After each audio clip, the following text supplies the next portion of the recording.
লালার সাথে যত অবিচার করেছি, যত অপমান করেছি, অপদস্থ করেছি, সবকিছুর জন্য লালার কাছে মেরেছি, সবকিছুর জন্য আমি সরি। আর কোন মেয়েকে দিব না, আমার মতো এরকম কষ্ট ইউজ দেব করবে না। 50 বছর মহিলা বুড়ি কতটা নির্লজ্জ, কতটা বেহায়া। যে কোনো রিলেশনই ঝগড়াঝাটি থাকে, ব্রেকআপ থাকে, ডিভোর্স থাকে। সো ওর আর আমার মধ্যে যে একটা রিলেশন ছিল, তার মাঝখানে আমাদের ব্রেকআপ হয়ে গেছে। হয়তোবা আমার কিছু কথা খারাপ লাগছে, তারপর ওর কথা আমার খারাপ লাগছে, মিলে ঝিলে ও যেভাবে পারছে আমাকে কষ্ট দেওয়ার চেষ্টা করছে, আমি যেভাবে পারছি ওকে বুলিং করে কত কষ্ট দেওয়ার চেষ্টা করছি। কষ্ট দিছো? মনে হয় না দিছি, কিন্তু তুমি দিছো অনেক। আমি কিন্তু তুমি অনেক দিছো। আচ্ছা আমি বলতেছি, আমিও দিছি। হ্যাঁ তুমি বেশি দিছো, যাই হোক। আচ্ছা আমি বেশি দিছি, ঠিক আছে, আমি খারাপ। হ্যাঁ তোর বাসায় যা। কি করতেছি আবার বল।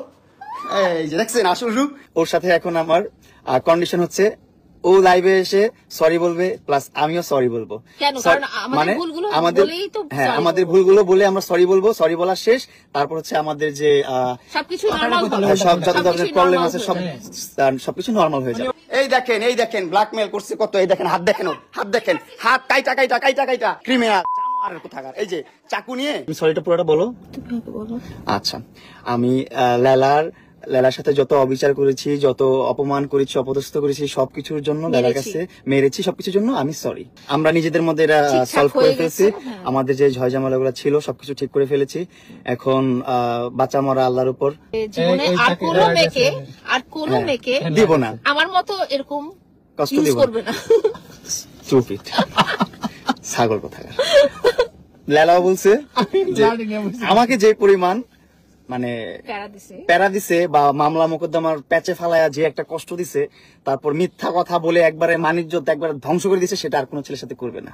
বাট তুমি এটা তো তুমি তোমাকে বলতে হবে যে তুমি আর কোনো মেয়ের সাথে এরকম করবে না। তুমি বলো এটা আগে মুখ দিয়ে, আমারটা বলো না। আমি প্রথম বলছি না, তখন আমি ফার্স্ট ছিলাম না, এখন তুমি ফার্স্ট বলো। সববারই তুমি ফার্স্ট থাকবা। না আমি ফার্স্ট থাকছি। আচ্ছা এবার আপু কয়ে দাও। আচ্ছা হ্যাঁ, আমি কোনো ছেলেকে এত কষ্ট দিব না। তুমি বলো। আমি কোনো মেয়েকে এত কষ্ট দিব না। কষ্টই দিবা না, কোনো কষ্টও দিব না। মেয়েকে এরকম নাকে দড়ি দিয়ে ঘুরাবা না। তুমি কোনো ছেলেকে এরকম নাকে দড়ি দিয়ে ঘুরাবা না। ওকে সব কাট। আমি কোনো তো ভিউয়ার্স, এরা যে এরকম কিছু একটা করবে এটা আমি আগে থেকেই জানতাম, কারণ টিকটকাররা কখনোই ভালো হতে পারে না। ঠিক আছে, টিকটকারদের থেকে এর থেকে বেশি কিছু আশা করা যায় না। তো ভিউয়ার্স, এদের সম্পর্কে যদি আপনাদের কোনো মতামত থেকে থাকে, কমেন্ট বক্স খোলা আছে, কমেন্ট বক্সে কমেন্ট করবেন। আর আমাদের চ্যানেলে নতুন দর্শক হয়ে থাকলে অবশ্যই চ্যানেলটিকে সাবস্ক্রাইব করে নেবেন, আর পেজ থেকে দেখে থাকলে অবশ্যই পেজটিকে ফলো দিয়ে রাখবেন। সবাইকে অসংখ্য ধন্যবাদ এতক্ষণ আমাদের সময় দেওয়ার জন্য। পরিশেষে সবাইকে